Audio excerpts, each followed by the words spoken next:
Welcome to the second lecture of the Introduction to Sociology Part 2. In this module, we'll be discussing the various sociological perspectives, the major ones being conflict, interactionist, structuralist, functionalist, and control perspective.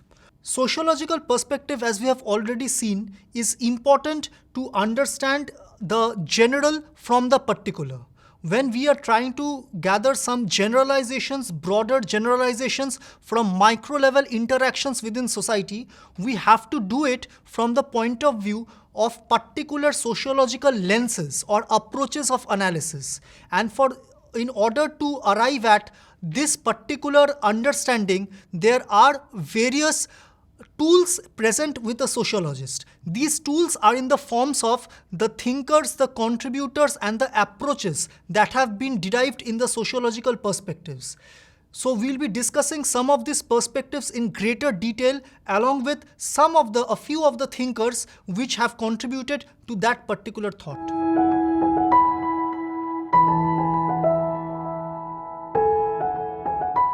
From the conflict perspectives, these problems are natural and inevitable, and they are the outcome of a struggle. And the conflict in society never ceases completely. There has to be social change, there are social upheavals which takes place, and these particular aspects are undertaken, examined, looked at a greater detail by the conflict perspective. The first thinker that we have attributed in this particular perspective is Karl Marx. The Marxist school of thought encompasses politics, economics, as well as sociology. In Marxian understanding, the conflicts occurring in society is based on the dichotomous relation between two classes. His understanding of conflict in society is particularly based on the limitations of resources and materialist interpretation of history, where we can see throughout history there has been struggle between two opposing classes by virtue of the economic or material wealth that they possess. So the feudal lords and the serfs. In the slave society we also had the slave owners and the slaves. In modern day society we have the capitalists or the bourgeois and the working class or the proletariat. In every historical epoch, there have been a struggle between the two classes to assume control over the means of production. And therefore, the economic wealth or the material wealth forms the base of the struggle or the base of society, and the superstructure comprises of education, culture, politics, religion, so on and so forth. The superstructure is based on the economy, and as there are violent changes, as there are clashes within the base, within the economic segments, within the working class and the capitalist class, in the modern capitalist system, there is bound to be a social change. There will be a struggle which in this particular society is a class struggle, and this conflict will lead to a social change. However, that particular society might not be free from all conflicts, and likewise, this cycle of conflicts continues between two antagonistic classes. Particularly, class analysis or the economic wealth determines the basis of antagonism between the two groups in the Marxian analysis. In the understanding of Ralph Dahrendorf, here economic analysis or the wealth is not the primary concern for conflict between groups. Dahrendorf's theory defines the class not in terms of material wealth, but the level of authority or how much power that is consumed by a particular group. So there is a struggle with authority.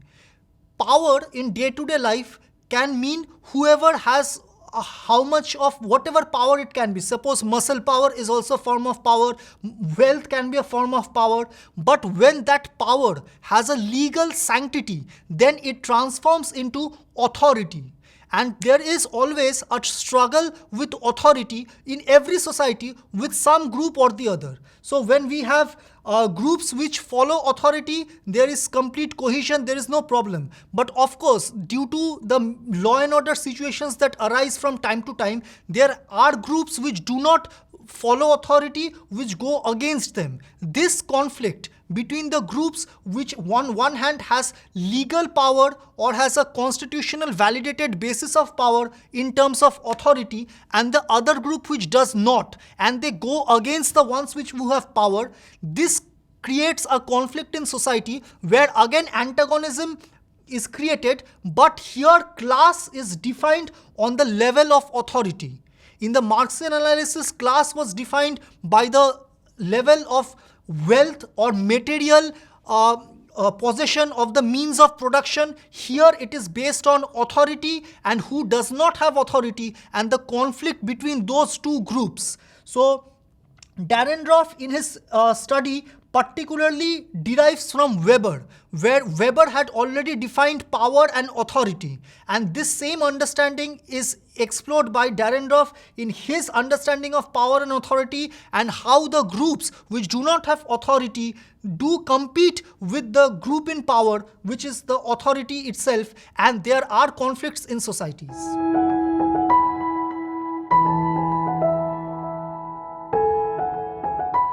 Vilfredo Pareto, another major thinker in the conflict perspective, along with Mosca and Michels, had formulated which comes together to be known as the elite perspective or elite theory. In Pareto's understanding, there is always a circulation of elites. There are some people who are the governing elites who are at the helm of authority, and the others who are non-governing elites who are not at the helm of authority but do have access to positions of power. But at the other hand, there is also non-elites which are neither in any governing position nor are they the foremost runners in their own domain. There is a clash between these two groups, and Pareto calls them the lions and the foxes. The lions are ruling by virtue of the force and by virtue of their personality. These group of individuals who are ruling by force and power and authority and who do not hesitate to use coercive action, Pareto calls them the lions. However, they also have limitations because they lack imagination. And when someone continues to exercise coercive power for a long period of time, it is bound to create conflict, and therefore the lions are circulated and the foxes come into power. The foxes are those which have the art of artful persuasion. They do not use coercive action, they do not use forceful action against the people to remain in power, but through artistic or artful persuasion, through their capability, they remain in control because of their cunningness, because of their cleverness. These foxes also, because they do not impose coercive action, that is also they also face certain limitations, which is also the reason why they are also eventually removed from power. As a result, there is always a conflict between the various elites in society who will come at the helm of power, and therefore there is a circulation of lions and foxes. There is a cycle of change in the elites who are governing society. This circulation of elites occurs because each elite type has inherent weaknesses. Like the lions cannot act in an imaginary fashion, in a very non-coercive fashion. They lack imagination, whereas the foxes lack the coercive power which is sometimes necessary, which is sometimes essential for social control. And therefore, society keeps on having a struggle between the governing forces, and there is a circulation of elites within the perspective of Pareto. Therefore, Dahrendorf, Pareto and Karl Marx are thinkers which have contributed to the conflict perspective in sociology.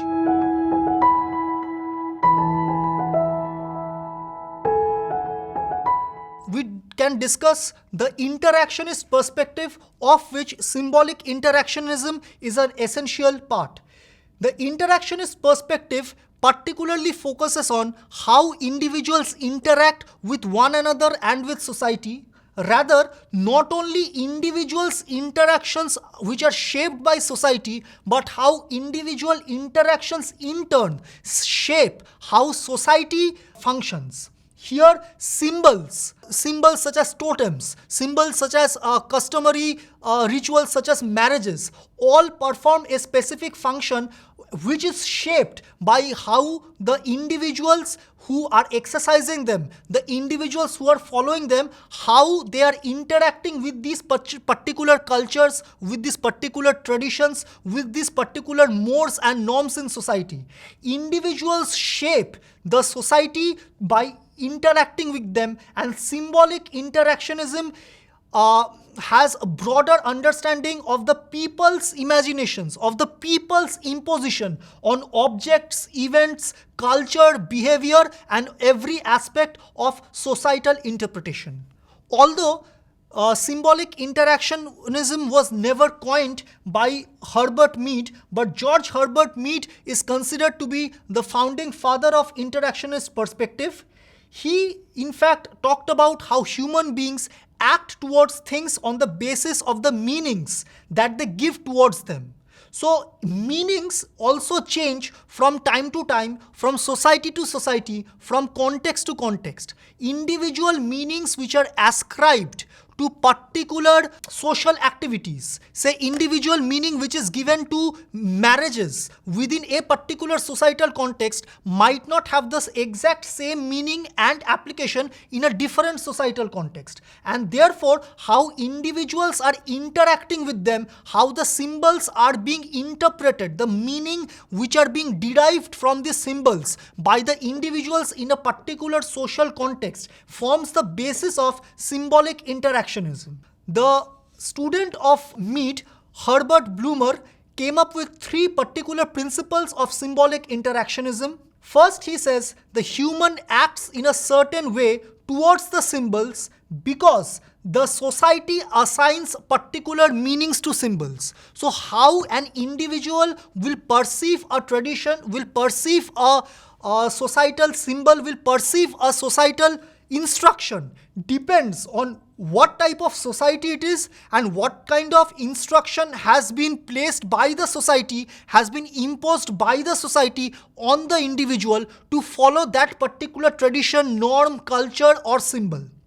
The second is the symbol derives meaning from the level of social interaction when the individual has with others. So here, society's imposition of a particular meaning of course has significance, but also when individuals are interacting with each other, how the meanings are changing or how is it interpreted between the individuals, that also determines how the symbolic meaning of that particular societal culture, tradition, norm, regulation will be defined. Therefore, individuals interacting within themselves also give meaning to symbols. And the third principles, the meanings of symbols change when people are put in different social situations.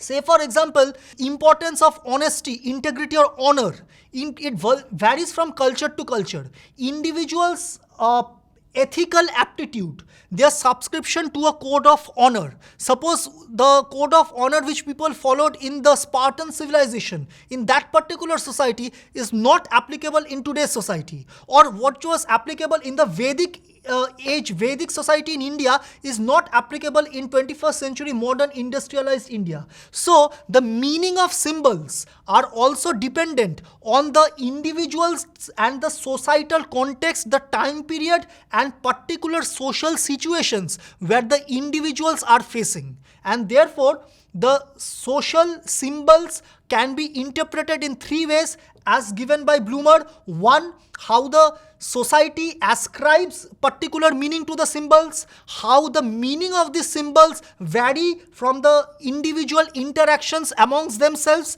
and finally, how the societal context, particular social context of situations changes the individual's prescriptions or individual subscription to a particular symbol. This forms the basis of the interactionist perspective and symbolic interactionism in sociology.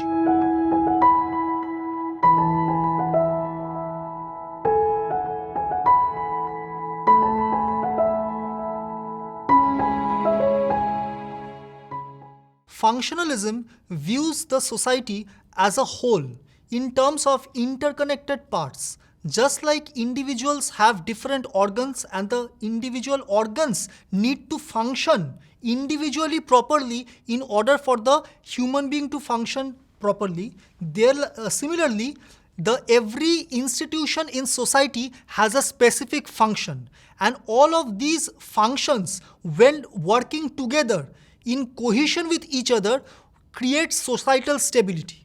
In other words, the society functions as like a dependent body. A human body is dependent on the proper functioning of its various organs. Similarly, every institution in society, if their functions are performed autonomously but in cohesion with each other, therefore only the society will be able to stand by in the long run. Only then the society will have stability in the longer run. Instead of the hearts and lungs, when we talk about human beings, in society we can talk about societal institutions like schools, colleges. Just like a human body, here also the society will be able to smoothly function, will be able to continue its stability as per the functionalist perspective. The first thinker, of course, that we will credit for the functionalist perspective is Herbert Spencer. Spencer pioneered the social Darwinism, where he talked about the progress in society where people did not interfere.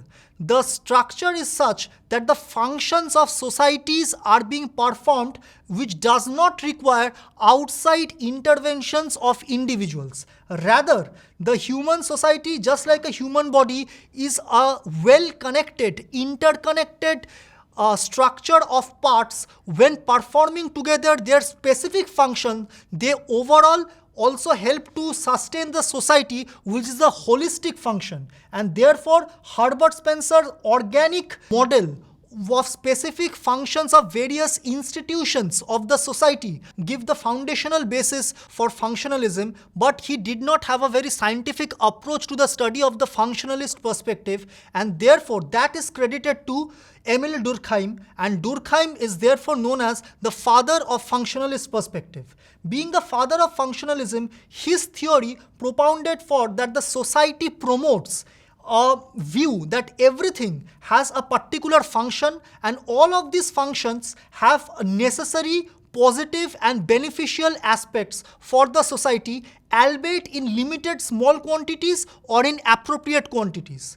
Therefore, as Durkheim says, we can understand every institution's functions are necessary, even if prima facie it may seem that certain functions may not have a positive role, but all of them in appropriate quantities do have the greater function of maintaining societal order.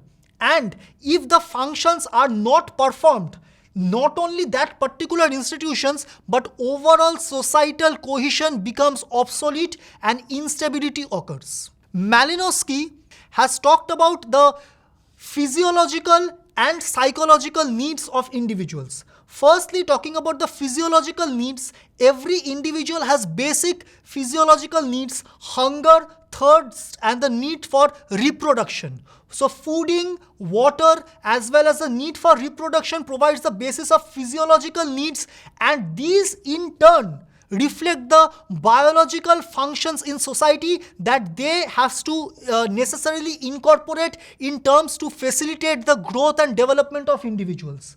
But apart from hunger, thirst, and reproductive needs, individuals also have cultural needs, which Malinowski also talks about in terms of 4 instrumental needs, which goes beyond the base physiological needs in terms of economics, social control, education, as well as forming political associations or power groups. These are above the basic physiological needs, but these are also essential functions that a society has to provide, that the society has to maintain in order for the holistic growth, development of the individuals, as well as maintaining stability. Economic function, the function of political stability through maintenance of power, education, as well as social control, regulation, and discipline. All of these functions together form the biocultural aspect, biocultural perspective of functionalism, which is propounded by Bronislaw Malinowski.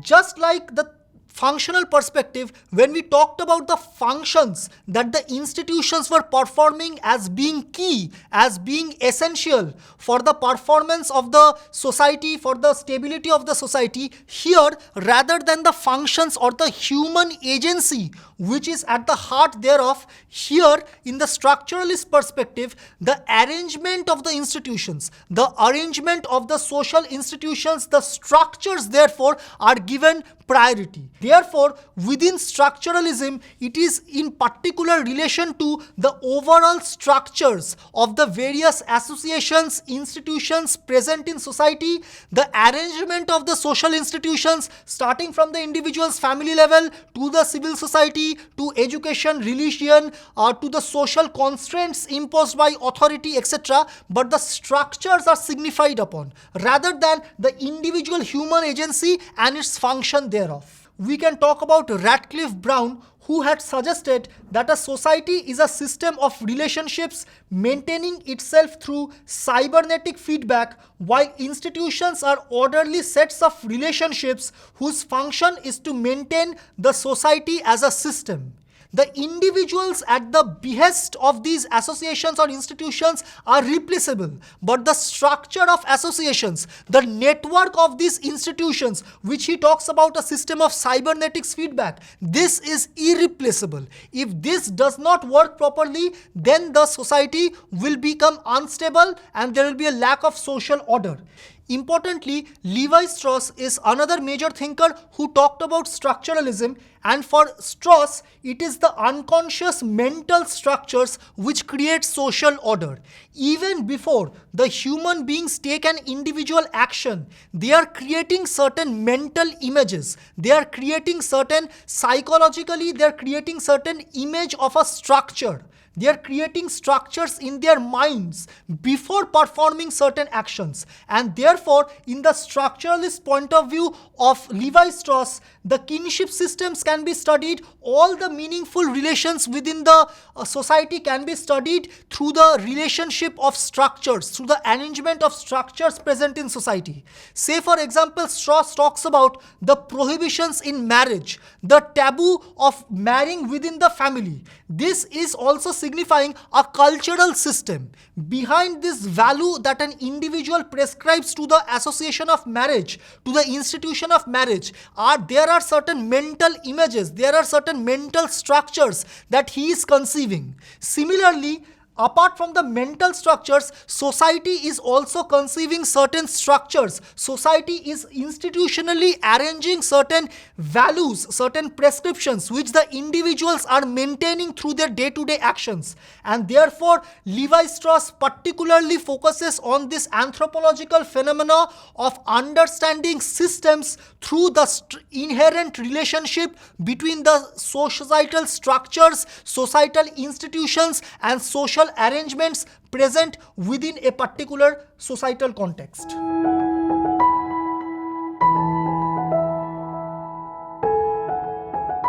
Finally, we talk about the control perspective in sociology, which particularly talks about how behavior can be regulated, it can be modified, behavior can be inspired, or correct behavior can be inspired amongst the citizens, amongst the individuals living in society. According to the control perspective, weaker social bonds will result in deviant behavior and stronger social bonds will result in cohesive behavior, productive, socially productive behavior or social order.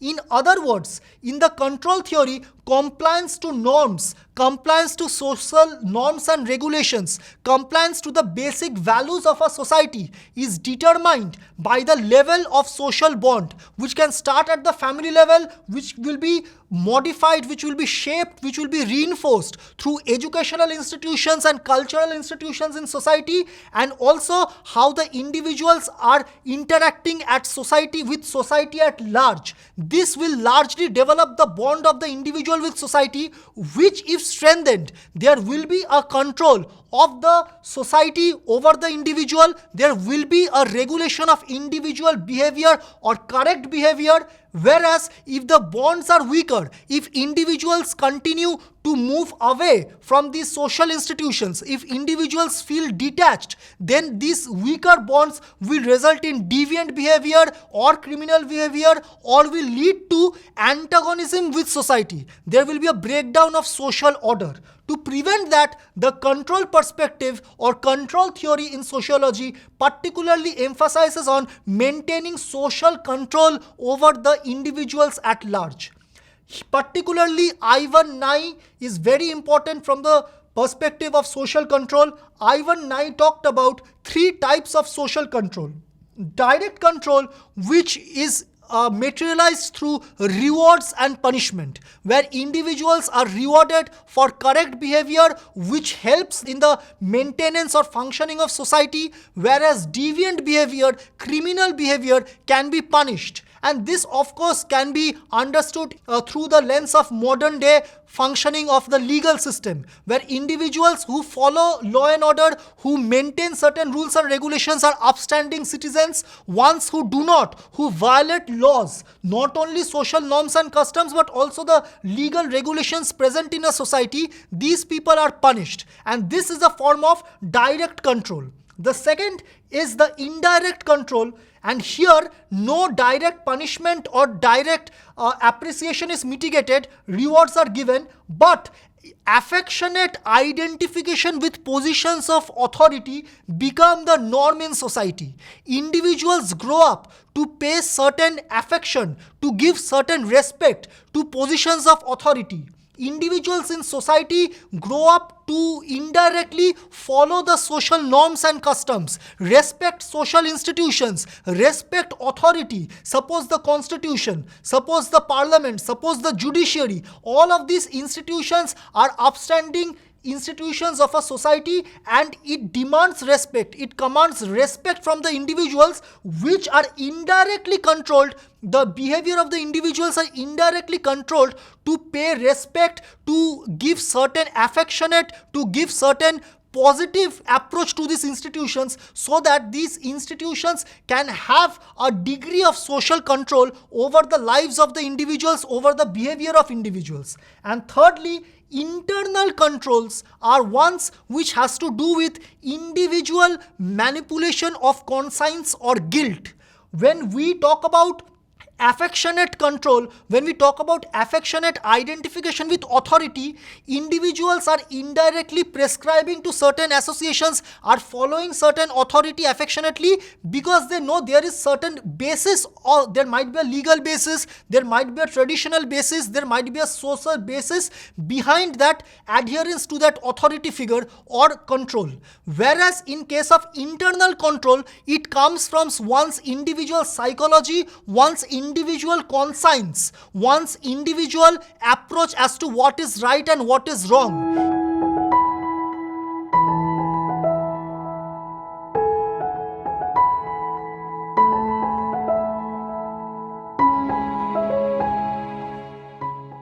Finally, we may conclude by understanding the application of these sociological perspectives, where the sociology, being a systematic study, a scientific study of the human society, needs particular lenses of analysis, needs particular approaches of understanding how the human society functions. And these have been provided by these various perspectives which we have now discussed. These are not the end of sociological perspectives. With the gradual moving ahead of times, the discipline has evolved. There has been feminist perspectives which has evolved, postmodernist perspectives which has evolved, but the 5 perspectives which we have discussed in this particular module form the basic foundational pillars of sociological perspectives. And these function at an individual level, at a group level, and these can be exercised by anyone, any place, in regardless of the social cultural context. It can be enforced at the educational institution, it can be implemented at the workplace, and of course for the broader social understanding, social scientists take help of these various sociological perspectives when trying to analyze individuals' behavior as well as the holistic broader society.